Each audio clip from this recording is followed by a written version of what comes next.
Hi everyone and welcome to ARC Labs. My name is Karoline Pedersen and I am the Director of Operations here. And I'm joined today by Katherine. Hi Katherine, welcome. Hi. Can you please tell us about your job and who you are? Yes, so I am an ER nurse. I'm a registered nurse. I've only ever worked in emergency rooms and trauma centers. So I have been a nurse for almost 4 years now. That's great, man. Oh, nurses, they really are the backbone of our healthcare system. Good job. It's never boring. I can see that. So where are you and in what field during this pandemic? I was on the East Coast. I was at a trauma center on the East Coast, and I was working in the ER at that time. Okay.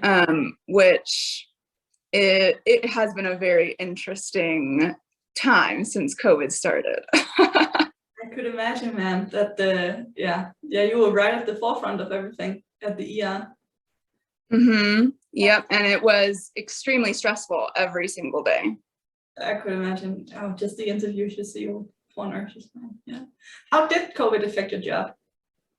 There was a lot of stress. As an ER nurse, there is a baseline level of stress you just deal with your job. But every single day, there were a lot of unknowns. What PPE do you wear? For my hospital specifically, it changed what door you could walk into work through. It was like not interacting with patients or what? So what the hospital was doing is they were screening staff members. Oh yeah. So they were, you did your symptom log, they would check every temperature, you had to receive a sticker before walking into the ER or the hospital in general, and that you would put on your employee badge or somewhere on your person for that shift. And so, it was a large hospital. If you worked at one side or you couldn't get parking on one side, that's an additional 20 minutes that you had to log in just to walk to the correct door. That's insane. It was a little stressful. And then at the beginning specifically, PPE was always changing. Policies were always changing. I think the most stressful thing that I dealt with at work was we had a lot of policies regarding our acute patients, such as patients having heart attacks or coming in for strokes. Yeah.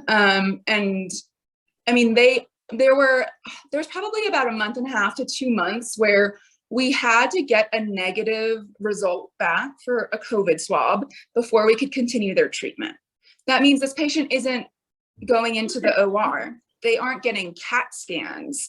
They aren't getting certain tests or procedures done because they had to wait for a negative COVID swab. How long did that take? Around that time, they would normally use a swab that would take about an hour to an hour and a half to result. Okay. And an hour to an hour and a half, especially for a stroke patient, that could completely change the outcome. That could be life versus death sometimes. And I remember, the providers and the nurses, we would push. And it was a very thin line of, if we break this policy today, what is the trouble we will get into together? And if we don't, what does that mean for this patient? Yeah. So it was so stressful. And then you had, the trauma bay. When you have a patient come in, there are at least 10 people coming in and out of that room. Between x-ray techs, you have CAT scan techs, you have techs in the emergency room, you have the nurses, you have residents for surgery residents, and that door is always opening and closing. And that door is 10 feet from another patient room. So at that time, especially if that door was open or that patient was walking in or out of that room, at that time, it was a question of, oh, did we just expose an entire family? Did we just expose an entire area of the ER? Did we just expose staff members that shouldn't have been exposed at this time?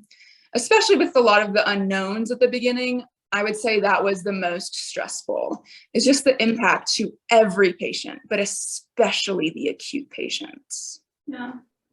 And also the PPE was so hard to get in this beginning. Yeah. Well, I would say at the beginning, it wasn't so bad. I would say maybe 4 to 6 months in, we would actually be running out of PPE. Or they would have all of the PPE in a locked box. And, you know, you signed when you got a piece, they said, oh, you don't get another one yet. But I don't have this N95, or my N95, XYZ just happened to it, and I have to go into this room now. I mean, it was just another added stressor every single time. Did patients, did patients steal PPE and like hand sanitizer and stuff in the beginning too? We had some problems. Absolutely. Yeah. Absolutely. Which was, at first it was funny, and then it wasn't. Like, yeah, oh my, yes. So how did patients respond during the pandemic leading into last question? I think in the beginning there was a lot of fear, which is understandable. Everyone was nervous. There were a lot of unknowns. What do you do next? What's safe to do? I'm walking in the grocery store. Am I even safe in the grocery store getting food? Yeah. There was a lot of fear. We actually had, I mean, I would probably say about a 90% drop in patient volume in the first 3 months. Our drop definitely started around April that year. And then, of course, you get adjusted to it, right? So people are going about their normal business. People are going to birthday parties and weddings, and everyone's getting sick. And then they're coming in, and sometimes we had patients come in from out of town who were COVID positive, and they never told us. And we didn't have access to their records, so we didn't know. Wait, what did they come in for? They would come in for something random, maybe abdominal pain, or they fell and they thought they broke their leg, or maybe it was an elderly lady and she broke her hip. Yeah. And they never told us they were COVID positive. I remember there was an instance where someone came in for a work injury, and on the CAT scan, because they ended up just scanning their lower body, it got part of their lungs, and the practitioner walked up and they said, they have COVID. And this patient's been here for 3 hours. They're not always wearing their mask when they're in the room. Their door's been wide open because they didn't want it closed. Staff have been going in and out. Those were also very frustrating, both for staff, and I think patients started to pick up on it. I mean, you crack your door and you're eavesdropping. A lot of patients eavesdrop. Mm-hmm. So they're finding much to do in a hospital when, I mean, other than, of course, being sick, getting help. Unfortunately, when you're sitting in a hospital for hours, what are you supposed to do? True. Yeah. And so that, I think, that was frustrating both to staff and patients. And then I think really what impacted a lot of patients the most were our visitor policies. Yeah. There was a large chunk of time where we didn't allow visitors. And I mean, they would try to call the supervisor of nursing. They would call our department. They would ask for our manager. They would say, this is unfair. How do you expect us to stay here? So we would have patients leave because they weren't allowed to have a visitor. And that's a patient that just sat in the lobby for 6 hours, has been sitting in the room for however long they have been. We have already started treatment, and they just get up and leave. And then you sit there and you look at your board and you say, how many patients, how many other patients may have gone home because they didn't want to stay and they should have stayed? How many other patients could have been in that room, but they weren't because you had to be seen today, and then you just decided to leave? Yeah. Yeah, my sister gave birth during the pandemic, and when my mother heard that she couldn't be part of the birth, she was just like crying and stuff. And of course, it was very tough. I understand completely where every patient's family member was coming from. I mean, especially in that time of need, if you feel like you need to be in the ER, I don't doubt that. If you feel that poorly, or if you've had an injury and you need to come in, I believe you should be here as well. Yeah. And so when I'm in that instant, I don't want my family member to not be by my side. I don't want to be alone.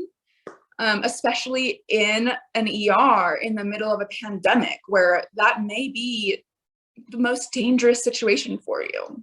Yeah. Especially if you're immunocompromised. Especially. So yeah, I can't imagine how hard it must have been. But then again, I'm on the other side and I'm seeing how you could be a danger to me bringing in family members, or how they could be a danger to my patient 2 rooms down. Or just to society in whole. I mean, like, then you go in, maybe you contract it, then you go out and home to your family.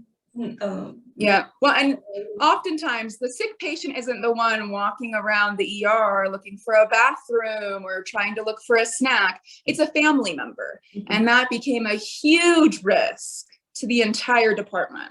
Yeah. Oh man. Have COVID-19 affected you on a more personal level? Personally, it has. I have a lot more respect for my line of work. I also have a lot more respect for the medical field. But my family lives out of the country and I haven't seen them, and I can't. They live in a high-risk state, and so I could fly out, but it doesn't mean I can come back. Or if I do come back and I'm positive, then I'm out of work. I'm impacting my coworkers. I'm causing more stress for each coworker the longer I'm out of work. And then, of course, it's a huge risk to myself, because while I would love to be unimpacted by COVID, you just see, you see some people who contract COVID and something changes. They now have a heart issue. They can't do X, Y, Z. This will impact them for however many years, Yeah, some of the people who have a headache from the moment they get COVID and it never goes away. Yeah, there is just so much we don't know about the long-term effects, but we know that they're there. Yeah, and that would be the best outcome. Yeah, that's like, I mean, obviously you can have a very mild course of COVID and then you can not have any long-term effects. That's of course possible, but I mean, at least you didn't die. Exactly. Yeah. Long-term effects. Yeah. Oh man, it is. Well, and that's what always amazed me as well, is you would have a very critical patient, or a patient's coding in that room and they're COVID positive and XYZ. And you would walk out an hour later and the patient next to them, in the room next to them, would be so angry because they didn't get a sandwich. They didn't get a glass of water. They didn't get a warm blanket. They've been having to pee for 10 minutes and they need to go to the bathroom and no one's answered their call light, while they're overhearing everything that's going on in the next room. That was amazing to me. Yeah. Do you think we have learned anything from this COVID pandemic, both as professionals, but also maybe in the general public? I think I hope that the general public has realized how many resources they have at their fingertips in terms of social media, the internet in general, anything. You have so many resources, and yet many people don't check the credibility or don't question the credibility of that resource. Yeah. And so what I hope going forward, people, when they hear something or they hear a fact or statistic, or they're looking into any type of disease, I hope they consider the credibility of that source to know if that information could actually be true or not. Yeah. Yeah, just as we learned in school, right? Always check the sender. Who is the sender of this message? Yeah. Always. Don't check your Facebook feed. Maybe listen to someone within the field and like, I don't know. I think that's been very tough, is a lot of doubt from the general public. You notice that with your patients? What, anyone who's like, nah, I can't have COVID, it's not real? I've had patients who are COVID positive and they're still fighting the nurses and the doctors. And they're still fighting, say that there's no way they have COVID because COVID does not exist. There's no way they're going to do XYZ. They're not going to take that steroid. You have to find out what's wrong with me. We did. You're needing oxygen and you need a steroid because you have COVID. we did the test. You let us do the swab. But now that it says it's positive, you're telling us this can't be true because COVID doesn't exist. So how could you be positive for COVID? Even though you have all the symptoms, we have, not only do we have the test, but we also might have an x-ray or a CAT scan of your chest. Look, disease. Yes, and but still to this day, I will have patients fight saying that it's not true. Or the patients who have a friend who was COVID positive, but maybe they were asymptomatic. Yeah. And they were saying, well, it can't be that bad. Yeah, because this person had it and they didn't get this sick. Yeah. And they were fine. So I mean, how bad could COVID be? Do they really need to get the vaccine? Yeah. Yeah. So I think there were so many stressors at the beginning of the pandemic.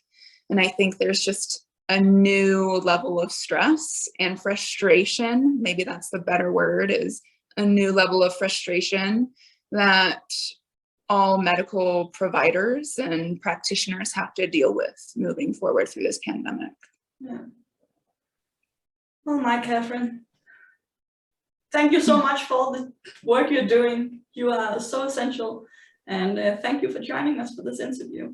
Well, thank you so much for having me. You're so welcome.